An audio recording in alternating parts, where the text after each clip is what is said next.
بسم الله الرحمن الرحيم الحمد لله وكفى والصلاة والسلام على الحبيب المصطفى صلى الله عليه وعلى آله وسلم تسليما كثيرا إن الله وملائكته يصلون على النبي يا أيها الذين آمنوا صلوا عليه وسلموا تسليما رب اشرح لي صدري ويسر لي أمري واحلل عقدة من لساني يفقه قولي. Mes frères et sœurs, mes amis et mes amies, mes bien-aimés et mes bien-aimés, mes fils et mes filles, mes ennemis et mes ennemis. Assalamu alaikum wa rahmatullahi wa barakatuh. Mes frères et sœurs en humanité, en universalité, en citoyenneté, ceux qui n'ont pas encore pu ou voulu ouvrir leur cœur et leur raison à l'islam, je vous aime et je demande à Allah subhanahu wa ta'ala de vous accorder les délices infinies de la guidée islamique, qu'Allah nous guide, qu'Allah guide par nous. Une sœur me dit bonsoir cheikh. Tu as vu ma tête là au début, j'étais pas content. Bonsoir et en plus cheikh. Tu es musulman, je suis musulman. La salutation entre toi et moi, c'est toujours Assalamu alaikum wa rahmatullahi wa barakatuh. D'accord ma sœur? Tu vois, il y a déjà beaucoup de travail à faire sur toi avant de vouloir te marier. Et avant de demander au djinn de t'aider. Ou avant de demander à un raqi, un expert, de t'aider à te débarrasser des genoux pour que tu puisses trouver un homme. Donc dans les deux mots, je peux te dire que tu peux être une souffrance pour un homme et pour toi-même. Et cet homme peut être une lourde épreuve sur toi-même. Donc, bonsoir, cheikh, non. Salam alaikum wa rahmatullahi wa barakatuh, ya akhi. Salam alaikum wa rahmatullahi wa barakatuh, Mustafa Abou Mama. Je ne supporte pas le clergé, quel qu'il soit. D'accord? Donc ce mot cheikh, je ne sais pas ce que ça veut dire. Méfie-toi de moi. Méfie-toi de moi. Mais pour moi, c'est je ne sais pas ce que ça veut dire vraiment. Ne me dis pas le cheikh, c'est le barbu qui répond à des questions et tout ça. Ça veut rien dire, ça. D'accord? Donc cheikh, imam, faqih, oubliez s'il vous plaît. D'accord? Très bien. J'ai vraiment besoin de vous. Je suis perdu et j'ai beaucoup de questions concernant Al-Jinn. Je connais une fille qui fait des rituels. Il y a même des fois où les djinns m'ont parlé à travers elle.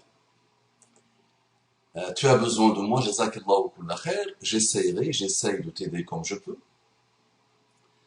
Chaque musulman a besoin des autres. Chaque être humain a besoin des autres. Il n'y a aucun problème avec ça.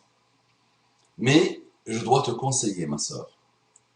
Donc, cette sœur-là ou cette jeune femme-là qui fait des rituels autour des genoux, moi, mon conseil, c'est que tu la conseilles. Si tu la connais depuis très longtemps, si tu l'aimes, si tu tiens à elle, donne-lui un conseil, c'est d'éviter, de s'interdire, de ne pas approcher les genoux et les djinns. Donc faire des rituels, la question est-ce que c'est halal, est-ce que c'est haram, à toi de répondre. Et maintenant, si tu la conseilles et elle continue dans ce domaine, c'est wal'iyadhu billah, de la sorcellerie, c'est du charlatanisme, c'est beaucoup de malheurs qui sont résumés dans ce que tu appelles des rituels. Donc à toi de t'éloigner d'elle comme tu t'éloignes de la peste. Tu vas me dire la peste, je ne connais pas. Comme tu t'éloignes du sida. À toi de voir si tu n'aimes pas le sida. D'accord? Donc cette jeune femme est sur une zone extraordinairement dangereuse, une zone de turbulence, et elle tombera quoi qu'il arrive, si elle continue. et je suis sûr qu'elle est déjà tombée. Donc tous ceux qui s'adonnent à sihr, au charlatanisme, à ces rituels-là, sont mauvais, malheureusement par définition, et ils s'attireront beaucoup de malheur à eux et à ceux de leurs entourages. Et ils le paieront très cher, ils le regretteront. Donc toi et moi, nous avons la foi en l'existence des djinns. D'autres peuvent le prendre pour des guignolos, des imbéciles, des idiots. Mais toi et moi, qui ont la foi, espérons avoir la foi, au moins, toi et moi, nous prétendons être musulmans, et le musulman croit dans ce monde, dans cette dimension, qui s'appelle la dimension des djinns, al-djinn. Et nous croyons que ce sont les deux qui ont la responsabilité devant Allah de croire ou de ne pas croire, d'adorer ou de ne pas adorer. Al-thaqalayn, on les appelle. Al-thaqalayn, les êtres humains et les djinns. Et tout ce que Allah subhanahu wa ta'ala nous a indiqué sur les djinns dans le Coran, on le croit. Mais il ne faut pas donner aux djinns l'importance qu'ils n'ont pas. Ils vivent dans leur dimension. Ils se déploient comme ils peuvent. Il y a parmi eux les mécréants, les musulmans, les soumis, les non-soumis, les justes, les injustes. Il y a de tout chez eux comme il y a de tout chez les humains. Eux, ils vivent dans leur dimension. Nous vivons dans notre dimension. Malheureusement, les humains les sortent de leur dimension et les ramènent dans la nôtre avec tes rituels à toi, avec les rituels, avec le sihr, avec la sorcellerie, qui s'est beaucoup installée dans cette umma malheureuse. Et cette umma malheureuse aujourd'hui, quels que soient ses problèmes, quel que soit son vécu, quel que soit son passé et son passif malheureusement, et quel que soit ce qu'elle vit, souvent, subhanallah, elle le met sur les djinns. D'accord? C'est le mur des lamentations. C'est le mur sur lequel on accroche tous nos échecs, tous nos malheurs. Donc, attention. J'ai 29 ans et je ne suis pas marié à chaque fois. Donc, je ne suis pas marié, point, ou virgule. À chaque fois que je rencontre un homme, il part des fois sans raison et j'ai peur que ce soit à cause de ça. Donc, tu as 29 ans, tu n'es pas marié, tu ne déroges pas à la règle mondiale. Chez les musulmans et chez les non-musulmans, le non-mariage, le célibat explose et c'est l'une des causes qui est en train de déstabiliser les pays musulmans et le monde. Et on la met en deuxième ou troisième position dans les rapports, dans les études. On la met comme la cause classée deuxième ou troisième qui est en train de déstabiliser les pays musulmans. Les femmes ne se marient pas, n'arrivent pas à se marier, les hommes ne se marient pas. On arrive à l'âge de 30 ans, 40 ans, 45 ans, 50 ans, sans mariage, subhanallah. La fornication s'installe partout, tout le monde fornique, et on n'a même plus besoin du mariage, et le mariage, il est très compliqué par les humains eux-mêmes, les musulmans eux-mêmes, ils l'ont rendu très compliqué. C'est pour ça les jeunes, hommes et femmes, choisissent la solution de la facilité, et la solution qui permet d'être polygame, polyandre à l'infini, faire ce qu'on veut, s'amuser, sans se casser la tête. Donc tu ne déroges pas à la règle. À chaque fois que je rencontre un homme, il part, des fois sans raison. Donc qu'est-ce que tu appelles je rencontre un homme? Qu'est-ce que tu fais avec cet homme? Comment vous passez les heures et les jours et les semaines et les mois de vos rencontres? Qu'est-ce que vous faites dedans? Donc là c'est normal, madame. Donc tu ne choisis pas la bonne manière pour te marier. Et je suis sûr et certain qu'il y a beaucoup de choses en toi que tu vas devoir travailler. Sinon, tu pourras trouver un mari un jour ou l'autre. En utilisant tes rituels, en utilisant la sorcellerie, en utilisant ce que tu veux, tu pourras trouver un mari peut-être un jour ou l'autre. Et tu m'appelleras un jour pour me dire je suis suicidaire à cause de mon mariage. Je suis dépressive à mort à cause du mariage. J'aurais bien aimé ne pas me marier. Donc ça, c'est mon quotidien, madame. Ça, c'est mon quotidien. J'ai vu une tonne de femmes et une tonne d'hommes qui pensaient que leur retour à l'islam, leur retour à la vie, d'accord, leur bonheur ultime, passe par le mariage. Et aujourd'hui, le mariage, c'est vraiment la cause de toutes leurs instabilités, malheureusement. Parce qu'à la base, ils étaient mauvais. Et ils pensaient que dans l'autre, ils allaient trouver le bonheur. Alors qu'à la base, eux-mêmes ne pouvaient que être malheur pour eux et pour les autres. Et j'espère que ce n'est pas ton cas. Maintenant, je regarde des vidéos de Ruqya. Donc Ruqya, c'est l'exorcisme. C'est l'équivalent chez les musulmans de l'exorcisme. Raqi, c'est l'exorciste. Maintenant, je regarde des vidéos de Ruqya Shar'iyya. Masha'Allah. Là, tu parles, tu rajoutes en plus Shar'iyya. Masha'Allah. C'est-à-dire, ça respecte la charia. Masha'Allah. Masha'Allah, Masha'Allah. Très bien. Donc, respecte la charia, s'il te plaît. Ça peut, tu es en train de te dire, mais qu'est-ce qu'il me raconte, lui? Il observe des choses. Il accorde de l'importance à des choses futiles. Le bonsoir. Le je rencontre des hommes. Le rituel. J'aime. J'accorde. Voilà, c'est pas sur ça que je te pose la question, à vous-même. Bah, soyons charriés, s'il te plaît. Mais je ne sais pas si ça peut marcher seul chez moi, sans voir un pro. Oh là là! Je vous remercie de m'aider. Allah ijazik. Donc, je suis en train de t'aider. À toi d'analyser ce que je te raconte. À toi de te remettre en cause par rapport à ce que je te raconte. Et tu verras, Inch'Allah, des choses vont évoluer.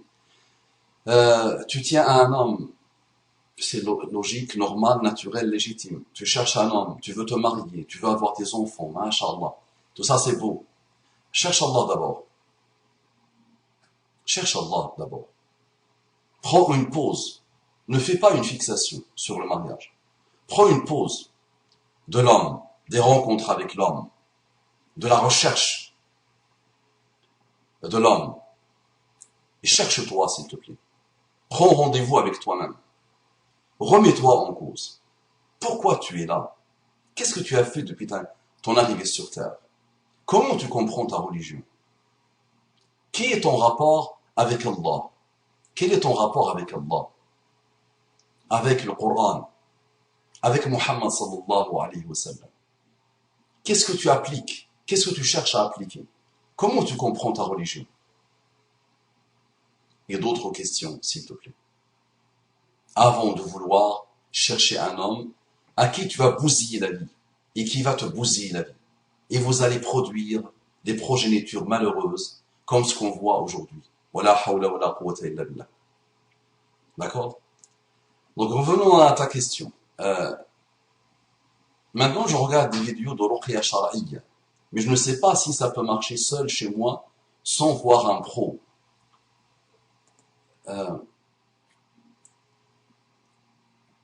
Tu regardes des Ruqya Shar'iyya, pourquoi? Et qu'est-ce que c'est que Ruqya Shar'iyya? Et qu'est-ce que c'est qu'un pro? Dans la religion d'Allah subhanahu wa ta'ala, on ne sait pas, on ne connaît pas cette fonction de Raqi. Normalement, chaque être humain, chaque musulman, matin et soir, à chaque fois qu'il peut, il fait des invocations et des évocations d'Allah pour se protéger. Il lit le Coran pour se protéger. Il fait des invocations et demande à Allah subhanahu wa ta'ala de se protéger. Tous les jours, plusieurs fois par jour, il peut lire قل هو الله أحد قل أعوذ برب الفلق قل أعوذ برب الناس الله لا إله إلا هو الحي القيوم آية الكرسي. Il fait des invocations أعوذ بكلمات الله التامات من شر ما خلق أعوذ بكلمات الله التامات من شر ما خلق أعوذ بكلمات الله التامات من شر ما خلق بسم الله الذي لا يضر مع اسمه شيء في الأرض ولا في السماء وهو السميع العليم بسم الله الذي لا يضر مع اسمه شيء في الأرض ولا في السماء وهو السميع العليم بسم الله الذي لا يضر مع اسمه شيء في الأرض ولا في السماء وهو السميع العليم. Il y a des versets, il y a des sourates, il y a des hadiths, il y a des invocations qu'on fait pour nous protéger tous les jours.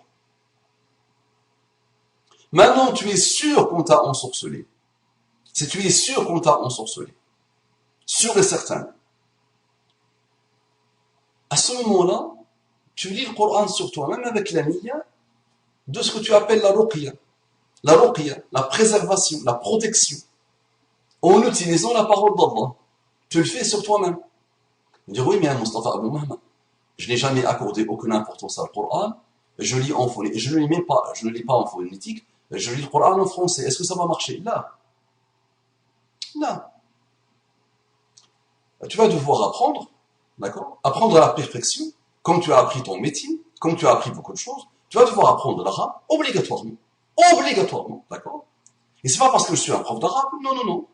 Oui, tu sais, je fais des cours gratuits, alhamdoulilah.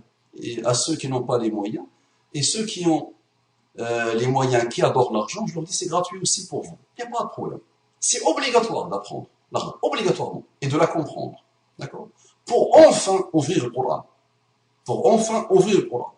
Et pour enfin lire le Coran.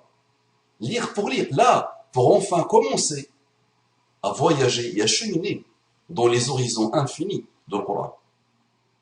Donc tu le fais à toi-même. Maintenant, tu me dis, Mustafa Abou Mahma, on a vérifié et on a confirmé le on impersonnel, que je suis quelqu'un de tellement possédé que si je commence à lire le Coran à moi-même, j'ouvre la fenêtre et je me jette par la fenêtre. Je me tue, par exemple. À ce moment-là, tu fais appel à ton père, à ton frère, à ton oncle, à quelqu'un de proche de ta famille, qui va te lire le Coran avec la niya de te faire un ruqya. D'accord? Tout ça, je ne trouve pas dans ma famille. Donc tu vois, quelle famille tu veux donner à ton futur mari? Tu vois? Non. Donc, tu vois dans quel pétrin nous sommes. Donc personne dans ta famille ne peut lire le Coran. Très bien. À ce moment-là, il n'y a pas d'oncle, il n'y a pas de mahram, il n'y a pas de personne dans ta famille qui peut te lire le Coran.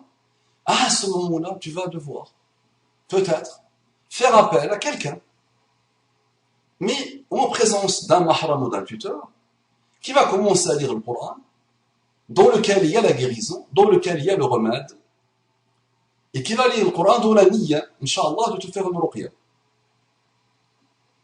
Ça marche. Cette notion de pro ou pas pro, c'est du gag. Dans ce milieu, il y a beaucoup de charlatans. Dans ce milieu, il y a beaucoup de fornicateurs. Dans ce milieu, il y a beaucoup de sorciers.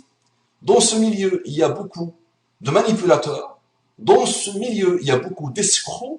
Ce milieu que tu appelles, toi, les raqi pro.